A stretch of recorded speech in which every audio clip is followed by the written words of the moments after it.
This is the Sixth Man Show, an Orlando Magic podcast, with your hosts Luke Sylvia and Jonathan Osborne, covering all things Magic basketball.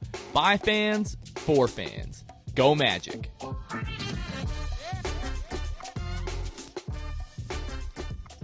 What's going on, Orlando Magic fans? You guys are back with the Sixth Man Show. Today is February 14th, 2022.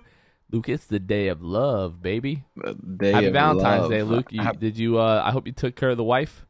Yes. You know, we're not big on Valentine's, right? So like she's sitting over there. I can't tell you what I'll do, but it's not going to be anything crazy. It'll probably be the generic, you know.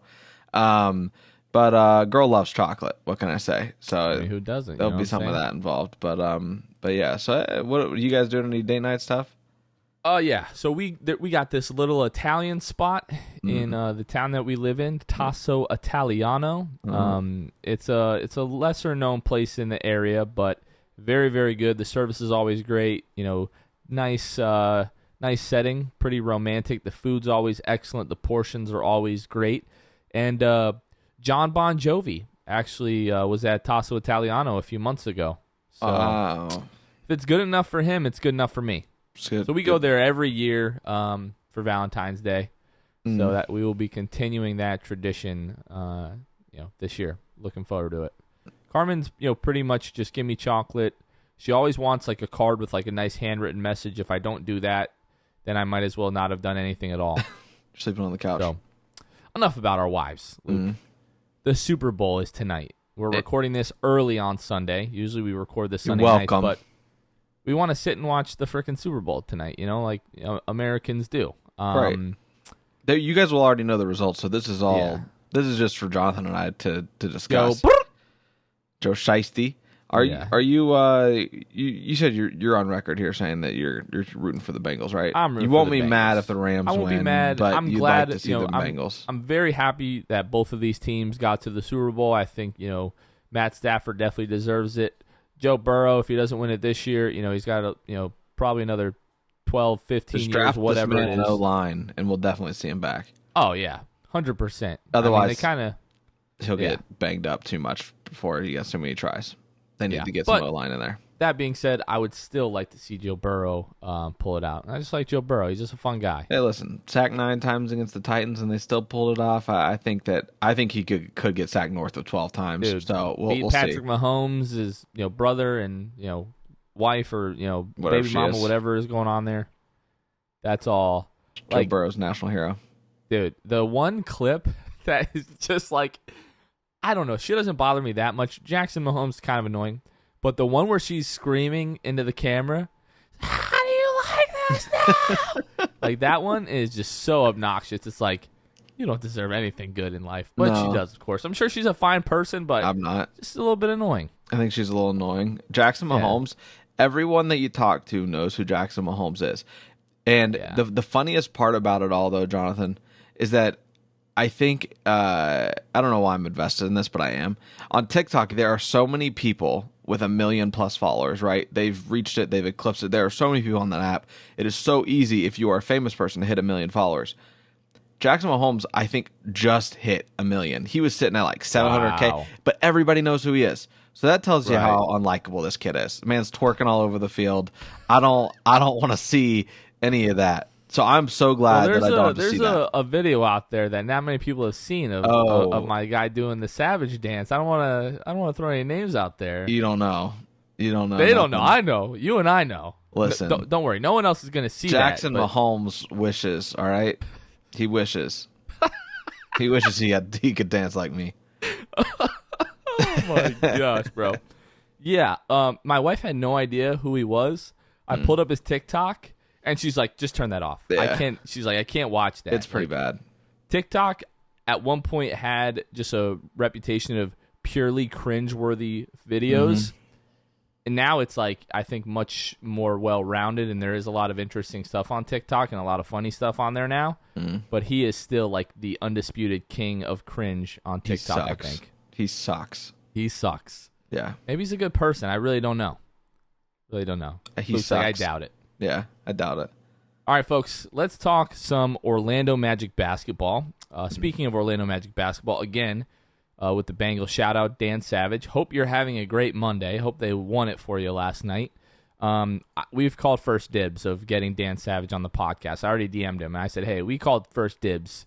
You know, if he still wants to come on, if hopefully not, but if they lose, he still wants to come on, more than welcome. But especially if they win, would love Dan Savage to come on the pod so we can, celebrate with him. But, Luke, this week, your Orlando Magic went 1-2 on the week. Tuesday night at Portland, a 113-95 win over the Trailblazers without C.J. McCollum, the first game after he was traded. And then losses on Friday and Saturday night back-to-back at Utah, 114-99. And then last night got destroyed by the Suns in Phoenix, lost 132, Luke, to 105. The Magic now have a record of 13-45 on the season, which is good for the second worst record in the Eastern Conference, the second worst record in the NBA. They are basically one game ahead of the Detroit Pistons. Hey, right? Jonathan, what? Yes. Real quick, I just want to intervene here. I just remembered. Yeah, interrupt me. Go ahead. Is your Venmo? Is it J Osborne 21? Is that what it was? Why are you telling people this? What? I'm telling people this because I completely spaced. We made a little friendly $5 wager on the last episode about the Suns and the Magic and who would win that game last night. Oh, and I mentioned it. I won that. I forgot all about that. You won because the Magic Don't lost. be sending me Venmo requests, people. Yes, that is my Venmo. Don't be sending me Venmo requests. You want to send me money, I'm not going to turn it away, but I don't want any Venmo requests. I'm not paying for your Starbucks, Chelsea. Like, yes, that is my Venmo. Okay. And I'm glad that you are a gentleman and a man of your word, because I honestly forgot all about that. Well, that's good because I just sent it, and then my good man. my money my caption here is Magic suck. So. Well, now my kids can eat. Yeah. I didn't, I don't appreciate the insult. I already knew that, but good on you, Luke. I appreciate that. We try to honor. Spend that $5 wisely. Maybe not all in one place. That's good. All right. So right now the Magic, in terms of offensive rating, 28th on the year with a 103.7 offensive rating. They have crept up, Luke, to 23rd in defensive rating, 112.1 points per 100 possessions allowed, and they are still 28th in the league in overall net rating, negative 8.4. So that's really it for the state of the Magic. We're mostly, this is our first episode after the trade deadline. We're mostly going to talk about that. I mean, Luke, we can briefly touch on the last couple of games since our last episode, Utah Jazz and the Phoenix Suns. Really, both of these games. Are you surprised? Disappointments. I wasn't really confident about our chances of winning these games, but in both of these games, they made it look for a little bit like they actually had a chance to win. So, like, Utah gets out to a big first quarter lead. The Magic come back, and at halftime, you're like, all right, we're down, but we've definitely got a shot. The Magic have a strong third quarter, and then just kind of let go of the ropes against the Jazz. Just didn't really have enough to close that game out. And then last night, had another wedding, my third wedding of the year already. I guess it's wedding season. Season of love. And my wife and I are driving home from Siesta Key. It's about a 2-hour drive. So we start driving home just as the Magic game is starting. So I'm listening to the game.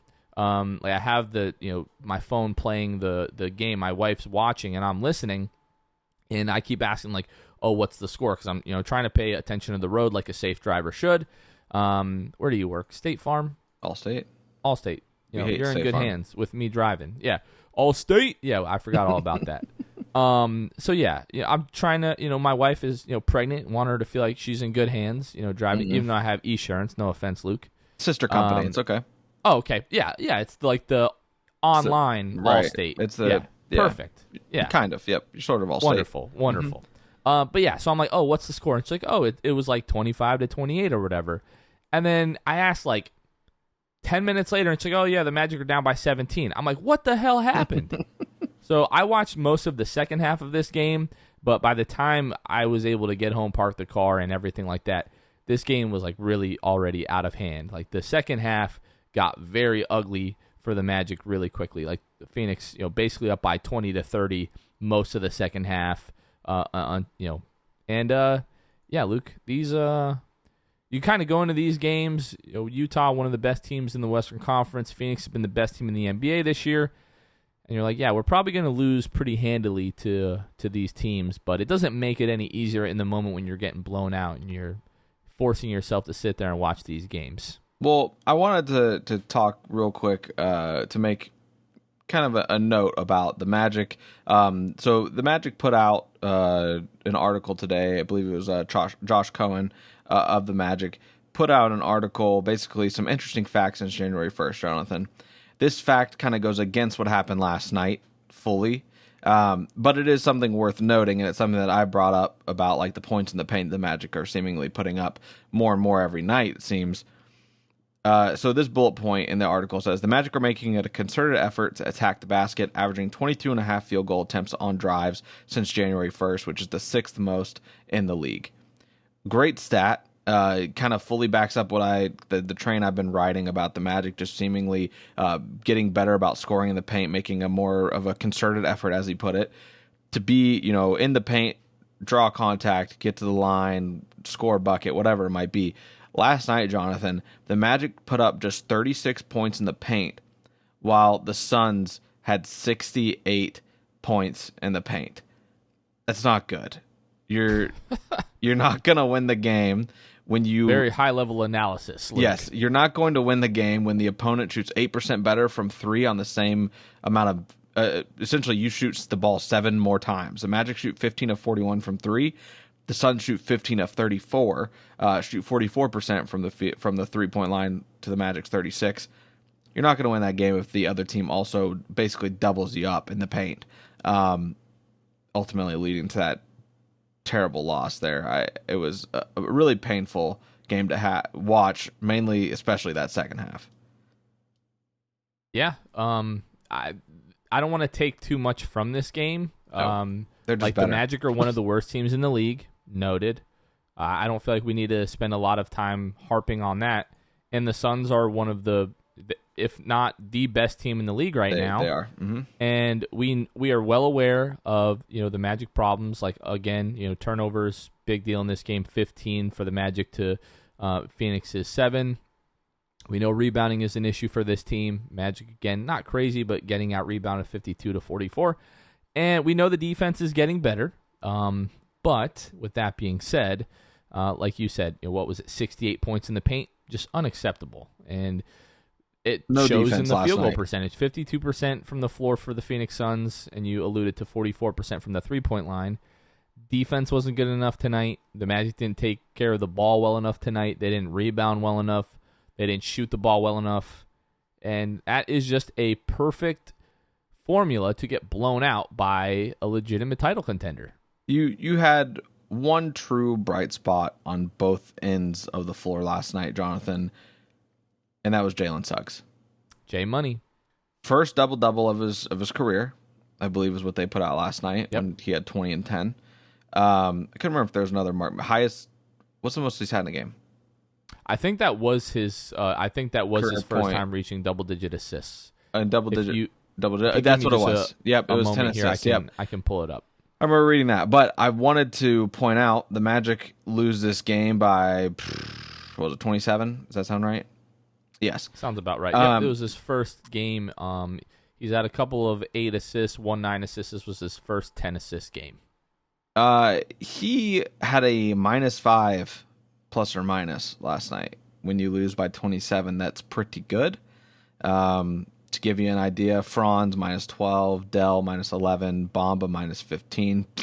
First career double-double for Jalen Suggs. Yep. Cole Anthony -23.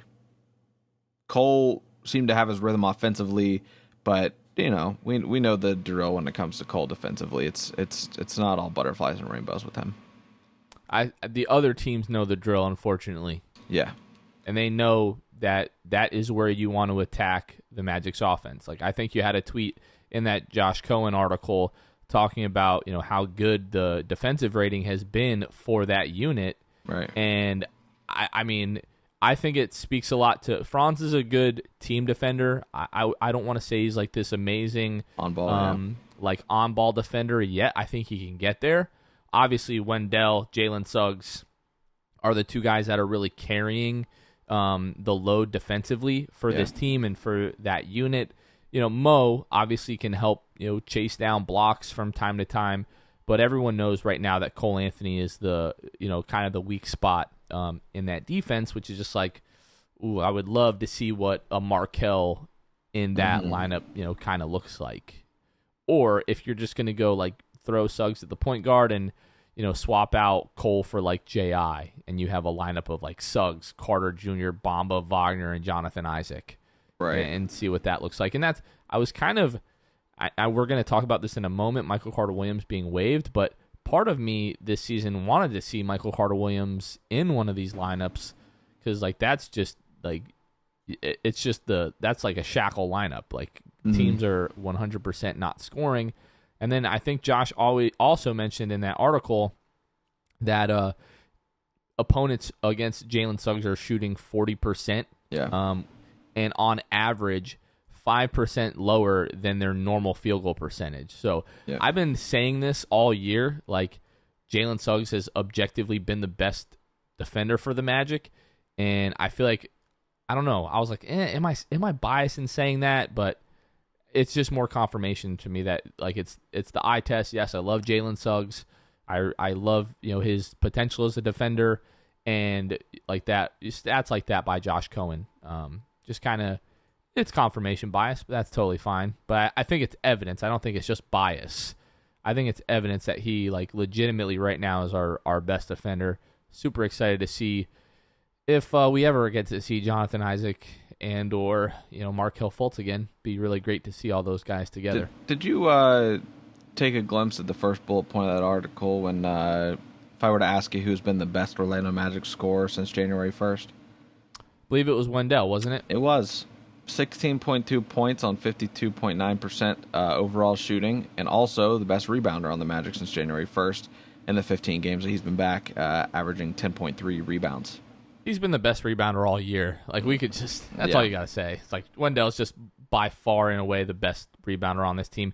And what's crazy, I'm going to pull this up right now. I don't really know the answer to this question, but I feel like the second best rebounder on the team is going to be not Jalen Suggs, Cole Anthony. Let me pull this up here. Let's go to NBA.com. We're just going to search for the Orlando Magic. Let's do that, and let's see rebounds per game. It's actually Mo Bamba. All right, 5.9, but Cole is right behind him at 5.2. Mo Bamba's averaging how many rebounds? Mo is averaging 5.9 rebounds. In how many minutes? 26.3 per game. Good night. Yeah. Oh, excuse me. Okay. There's no way, right? I'm sorry. I'm looking at defensive. I am looking at defensive rebounds. Mo Bamba is at 8. Okay. Wendell is at 10. Okay. Cole Anthony's at 5.8. I was about to say. My apologies. I'm an idiot. That is my own fault. I can't always read. So, yes, my sincerest apologies to Mo Bamba. With that being said, Mo Bamba's got like longer arms than almost 99.99999% of recorded history. So, still 8 rebounds to me isn't good enough, but no, it is what it is. So, yeah, Luke, it just comes this whole last couple of games for the Magic. Magic are bad. They played 2 teams, top good 6 teams in the league who are very, very good, and Suns, they lost. Jazz, Utah Jazz did not basketball. have Rudy Gobert, and that's probably why this game was as close as it was. But in the end, the better team proved themselves, and the Magic lost the last 2 games since we've last recorded. Fun. Good stuff. Luke, our last episode obviously came out Thursday morning. We recorded it Wednesday night, the night before the trade deadline. We made some predictions of what we thought was going to happen, and none of that happened, plus some. So, the only move the Magic made on Thursday was they traded their the 2023 second round pick, but it is protected to 55, so which means the Magic would have to end up in the top 5 standings of the league in the regular season next year for that pick not to convey. So it's not like Mo Bamba. This pick has a better chance of conveying than the odds that Mo Bamba has one of the longest wingspans in the history of the planet, which is pretty good. So yeah, we got cash considerations from the Boston Celtics. We got PJ Dozier, and we got Bol basically for that second round pick. Thank you for your time, PJ Dozier. Yeah, thank you for your services. But for real, thank you for your services, Michael Carter-Williams and E'Twaun Moore, who the Magic basically waived. I guess they technically had to waive them to have this deal go through. But now waiving Bol, well, not waiving Bol, keeping Bol and waiving PJ Dozier, the Magic now just have an open roster spot. So we'll talk about that. But first, what do you think of this transaction? Specifically that one, or how this deadline stacked up to what we thought? Whatever your heart leads you to, my boy. Okay, all right. So, like you said, nothing of what we thought was going to happen, and even the latter of what I thought was going to happen, which was like Gary Harris gets bought out. That hasn't happened. So it's like reports are that it will likely not happen. Right. So that's which I know you're very happy about. You know, I am a little bit. You know. Yeah, pleasantly surprised about Gary. T. Ross tweets out, "I'm not leaving." Right as the deadline hits. Not effing leaving. I'm not effing leaving. And yeah, I don't know what that means. Like T. Ross apparently, I don't know if he's just having fun with it, like if he kind of wanted to leave, or if he was just kind of like, I'm good with staying put if you guys don't find anything.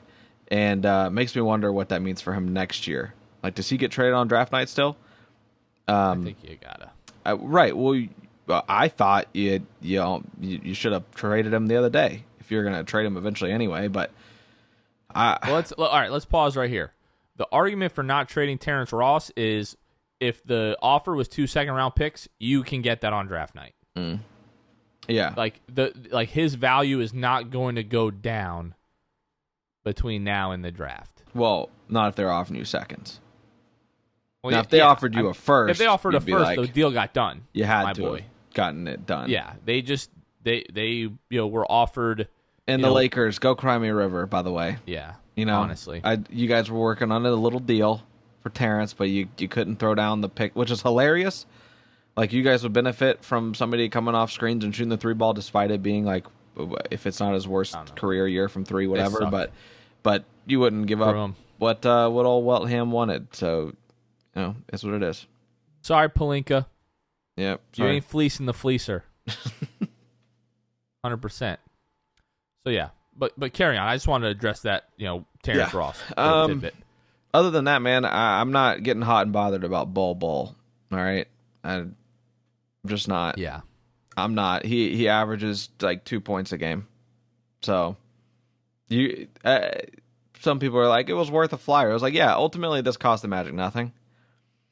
It didn't. No, like literally cost the Magic nothing. So whatever, but you couldn't have found a flyer on a different guy other than a meme. It's just whatever, man. Well, this is what I think. Obviously, the kid is insanely talented, like literally a gift from God. Mm-hmm. The way that he's able to move, obviously his size and everything. His father, Manute Bol, NBA player, so it's like, the odds are, he was gigantic. So his son's probably got a few inches shorter, but he's there. What's that? He's a few inches shorter than his dad. Well, yeah. Come on. He's 7'2". His dad was like 7'7". What are you going to do? Like, my kid, poor thing, is going to be screwed with a receding hairline. But, some people, they're just 7 foot instead of 7'2", or whatever the case may be. Right. All that to say, if this works out, John and Jeff look like geniuses. If it doesn't work out, everyone's like, oh, yeah, you literally did it for free. So it's a no-lose situation for John and Jeff. Would it be great to see him someday? Yeah, but I'm not getting super excited about it. Yeah, it's just like, oh, okay, we have another guy now that we're not going to see because he's not able to play and is not healthy and everything like that. PJ Dozier towards ACL in November, so even if you kept him, you weren't seeing him this season. And it was just like, okay, another guy that we're rehabbing an ACL. And although I find him, I think he's an interesting player. I would have liked him here if he was healthy. But if he doesn't tear his ACL, he's still with Denver. So, yeah, pretty inconsequential trade deadline from the Magic. I tweeted out sometimes the best deal that you make is the deal that you don't make. Which the Magic, didn't give up any draft capital trying to, get a different young guy in here or a veteran, or, they didn't take on any, bad contracts or anything like that. So what they've been working towards to procure draft capital and to have long-term flexibility with the cap, they still have that, This is not a good free agency class coming up this summer. 2022 free agency class rather, not draft class. Not a great free agency class. 2023 and 2024 are pretty juicy, but who knows what's going to happen with guys signing extensions. A lot of people have made the point that you don't really see guys test free agency so much anymore. They sign extensions, and then if they want out, they just go somewhere else because they want to sign where their bird rights are, where they have the potential to make the most money. And then if they want out, then they'll just force a trade because they're crybaby millionaires or whatever, which is just like, I'm so over that, Luke. That's a whole nother podcast episode, but like, stop signing somewhere and then complaining that you signed there and now you want out. And like, also, we've heard rumblings about Zion wanting out of New Orleans. If we can't get guys an extension from their rookie contract with the team that drafted him, there is literally not going to be any hope for small market teams. That's another podcast episode. We won't dive into that, but I just have to get that off of my chest. But yeah, I thought it was, I thought we were going to make the moves for Gary and Terrence. Obviously, the right deal didn't present itself. You don't lose anything with Terrence. Now, the interesting part of all of this is going to be Gary Harris. I know you are a fan of re-signing Gary Harris. I would be a fan of re-signing Gary Harris for the right deal, although you and I have had prior conversations about this, and I know, like, if I'm Jeff and you're Gary's agent, we are very far away. Mm-hmm. You know what I mean? In terms of, like, making that deal happen. So it's just going to come down to, what Gary wants and kind of what his market value is this summer. I think they're going to overpay. I hope not, because like I just mentioned, they went through all this trouble and they've emphasized how important it is to keep long-term cap flexibility. And if you end up, overpaying for Gary Harris, then, you might not have the necessary cap space to make the moves that you need to make to get a star. Like, we're not talking about trading for guys, who are making $20, $30 million anymore. These guys are making high 30, low $40 million right now. And some of these guys on their next extensions, like, I think it was, is it Bobby Marks on ESPN, like the old assistant Nets GM, and now he's like their cap guy. Mm-hmm. He said before Harden opted into the final year, once he got traded with Philadelphia, he's got 1 year left and then he's a free agent. Had he not opted into that and decided to sign an extension there this offseason, in the third and fourth years of his contract, he would have been making like $60 million. Crazy. Like, you need a crap ton of money. I almost swore for the first time on this podcast. You need a what ton of money to, like, get these guys now. Yeah. So I am not a fan of overpaying for Gary Harris, respectfully. Maybe he does deserve to get overpaid somewhere, but specifically for the Magic, unless one of these guys in this draft just becomes like a guy who is going to project in like a top 12 guy, because that's what it takes to win a title. Like, it's great to have all-stars, like, whatever. The Kings now have 2 all-stars in De'Aaron Fox and Domantas Sabonis, and they're going to just be in the playing game for the rest of eternity. You need more than an all-star. Like, you need a top 10 to 12 guy if you want a chance to win the finals, and it's going to take a lot of money to get those guys. If the Magic are planning on going out and getting that type of player in the next couple of years, you're going to need as much cap space as you can get. Yeah, I think the reality lies in the fact that it's just going to Orlando's not a spot where people are going to come play unless they are traded or drafted. So it is what it is, but that's just the reality. So we'll see what happens with old Gary, but it feels like they're going to re-sign him. There has to be, I feel, at least a little bit of mutual interest at this point if he's not being bought out. There has to be, and that's the reason I think that they have told him, listen, we're one of the teams that has the biggest cap space this summer. I think they're like second. Magic are second or third in cap space so far. So that's all subject to change, but kind of all signs indicate to paying Gary just a little bit more than maybe some people are comfortable. I'm pulling up, and I think that it could be like a 2-year deal, regardless of what it is. But I think that you could be looking at Gary for another year or two. Yeah, I'm looking into Gary's current like contract situation right now. Yeah, no, I'm looking at that. I'm just looking at like what he's been paid in previous years. So basically, like his last deal, 4-year, $84 million, and it actually like it went in like ascending order. Like it increased year over year. The first year he made $16.5 million, and the final year this year it's $20.4 million, 27. How often do we see guys sign a contract at 24 years old and then like their next contract is less than like the previous contract? Like usually that's not what guys are looking for. So no, he's not reached his, I think there's what a potential chance, was when he signed that contract by any means. Yeah, I think there's a chance that he's like, like if any team is willing to pay him, anywhere near $84 million on the next contract. Right. Yeah.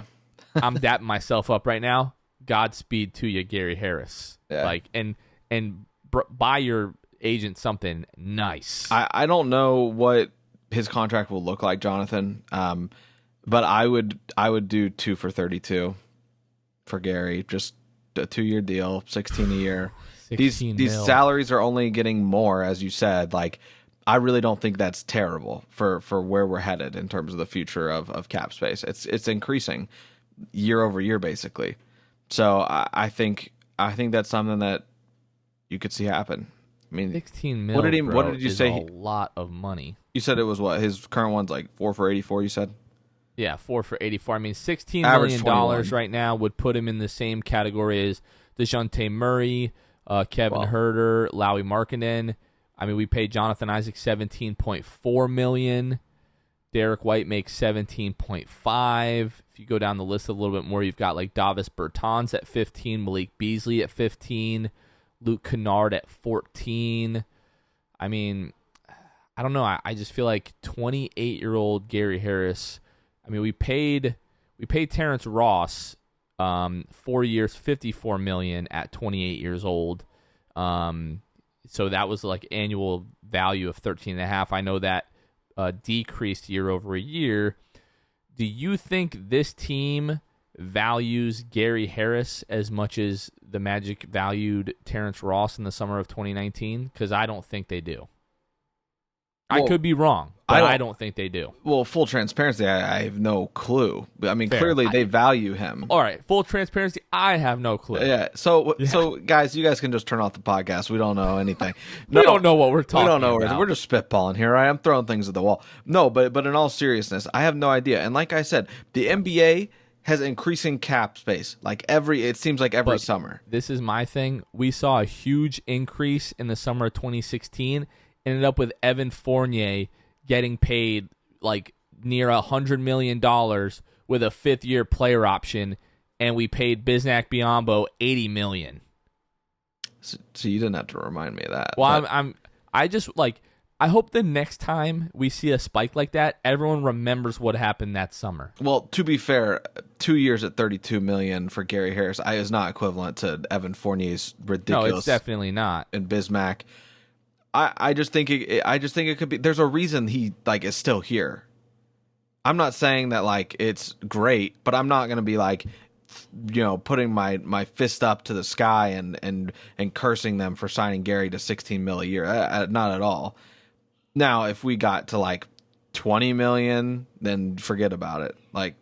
Too much. But I don't see a world where they pay him 16. But we didn't see a world where he was still around after the deadline. There's a difference. This is still fantasy land, whether it be a nightmare or a dream. All right, he is still here. It's a major difference. But he is still here. Not being able to trade a guy making $20 million and just letting his contract play out versus saying, oh, you know what, we're going to pay this guy $16 million a year. I think that is very, very, very different. One of the things that I am most excited to visit this offseason is to see what happens with Gary Harris solely for these conversations. I guarantee you, and I'm going to preface this, like NBA Twitter, Magic Twitter is not always correct. I guarantee you the Magic signed Gary Harris to a $16 million a year contract. If it's 2, I think they could be like, okay, I kind of get it. 1, it'd be like, all right, you're just, you're basically just throwing away a year of, cap space or whatever. If it's more than 2 years at $16 million, people are going, the Magic did what? Oh, it's different if it's over more than 2. But I'm saying 2 for all right. 2 for. If you 30, want Gary here for 3 years, I'm giving him $13 million max. That's fine. And I want that to like decrease year over year. So if they're going to give him like 16 or 17 year 1, I'm fine with that. Right. So you don't want to be. We will revisit this as we revisit everything. I mean, right. we have will nothing else to revisit do. this. Let's be honest with ourselves. Come the off season and free agency.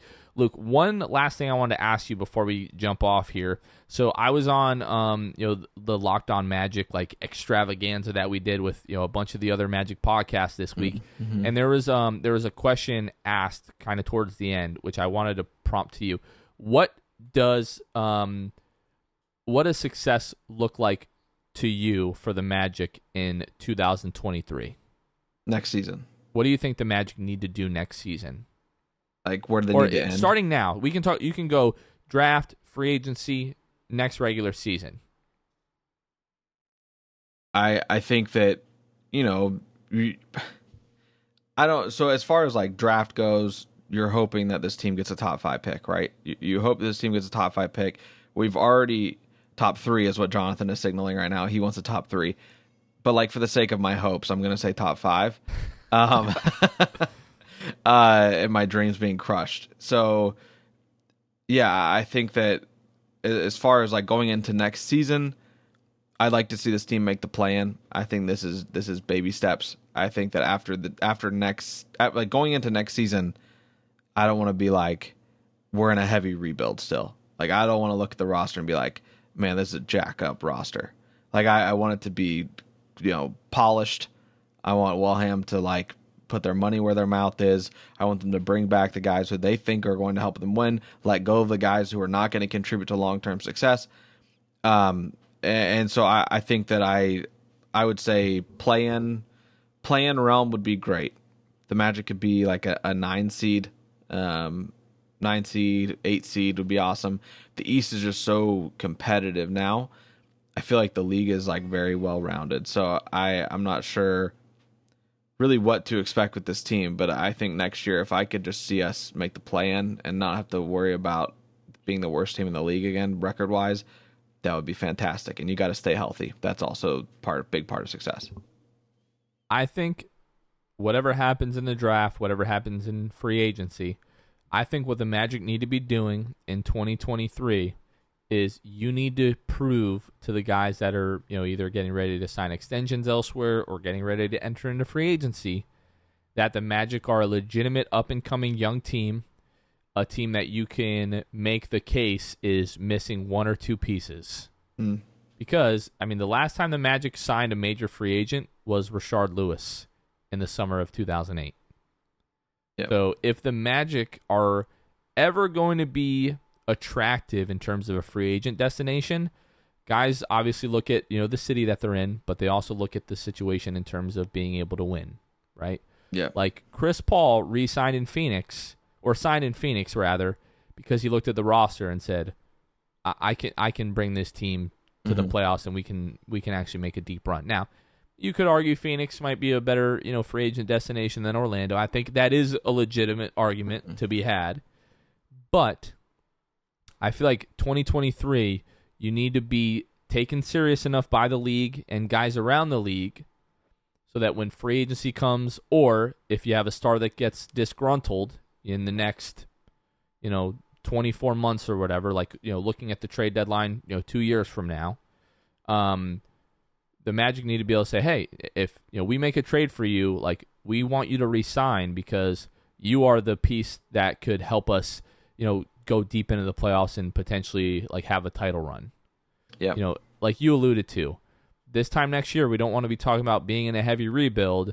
All the credit in the world to John and Jeff, but people are making note of the fact that we're in year 1 of a rebuild, as my dogs are barking, that we're in year 1 of the rebuild, but it really looks like we're in year 2 or 3 of the rebuild with the pieces that we have in place. Yeah. So, it's great that these guys have done a good job, but you're only going to have the benefit of the doubt for so long because you've already kind of like exceeded expectations, if you will. Yeah. So you've got to keep that momentum going. I don't want to see us in the lottery. Well, we're probably going to be in the lottery next year, potentially, but I don't want to see us, in contention for a top 5, top 3 pick or anything like that. Mm-hmm. Now it's time to start progressing forward. So, Luke, last thing. Are we going to see J.I. and Markelle this year? Man. It's the first time you've asked me that question where I'm like, maybe not. Maybe not. That's how I feel. I mean, dude, we're in February. Yep. We've been talking about these guys all year. At what point do we just say... Literally every episode. At what point do we say it's not going to happen? I'm very much like, I'm already prepared for that. That we're not going to see them the rest of the year. I think that they're shut down. Yeah. All right, Luke. Last thing I want to do, I want to shout out our patrons, and then we have a voicemail that we heard it, and we just feel that you all should have the privilege of hearing it because it was really great. I feel like we addressed basically what the contents of the voicemail, but yeah, let's be clear. We're just playing it because it's hilarious and we got a lot of joy from it. So yeah, after that somber note that we just ended on, we'll do that. All right, real quick, we want to shout out our patrons. Our new patron, Gabe Gaines. Thank you so much for helping support the show. We really appreciate your help, Gabe Gaines. So shout out Court Cousins, Drew Gooden, Armin, Keith Garcia, Zico, Carson Tulo, Nathan Lynn, Ellis, Jonathan Borges, Norm L, Magic Player History, Giulio, Bailey, Matt Lyman, and Eric Segovia. If you guys want to help financially support the show, you can find us at patreon.com/the6man-show. And right before we sign off here, we're going to let our boy Jimmy Buckets brighten up your day. Here, yo, it's Jimmy Buckets, right? Figured I'd call in early in the morning, before the trade deadline. I swear to God, I'm sitting here, I'm smoking a blunt before I go to work, and I'm seeing these rumors that he's going to go to the Celtics. For all I'm concerned, we gave Fournier to the Celtics. I get it, 1 year expiring, 2 second-round picks that we don't even fucking use. Hell no. If I get off work and see that we did not get the Celtics first-round pick for Terrence Ross, I'm going to blow up. But yeah, I just figured I'd let you guys know that for sure. And you guys are killing it. I'm tapped in all platforms. You know what I mean? Stop playing. But yeah, I wish you guys the best of success, and hopefully we win today, and we look good going into next year. You know what I mean? Stop playing. Jimmy Buckets, ladies and gentlemen. Well, I think Jimmy's going to be happy to learn. Well, he already knows that the Magic didn't trade, Terrence Ross to the Celtics for less than a first-round pick. And yeah, be like Jimmy. Be tapped in on all platforms, guys. All platforms. Shout out Jimmy Buckets. Shout out Jimmy Buckets. All right, folks, that's going to do it for us. We're going to go enjoy the Super Bowl. Luke, have a good night. For Luke Sylvia, this has been Jonathan Osborne. You guys are listening to The Sixth Man Show, and we will catch you guys next time. See ya! Thanks for listening to The Sixth Man Show. Be sure to subscribe on iTunes, Spotify, Google Play, and Stitcher to get new episodes downloaded directly to your phone. Please take a minute to give us a 5-star rating and a review. It would really help us out a lot. Follow us on Twitter and Instagram at 6man Show and like us on Facebook. We'll catch you guys next time. Go Magic.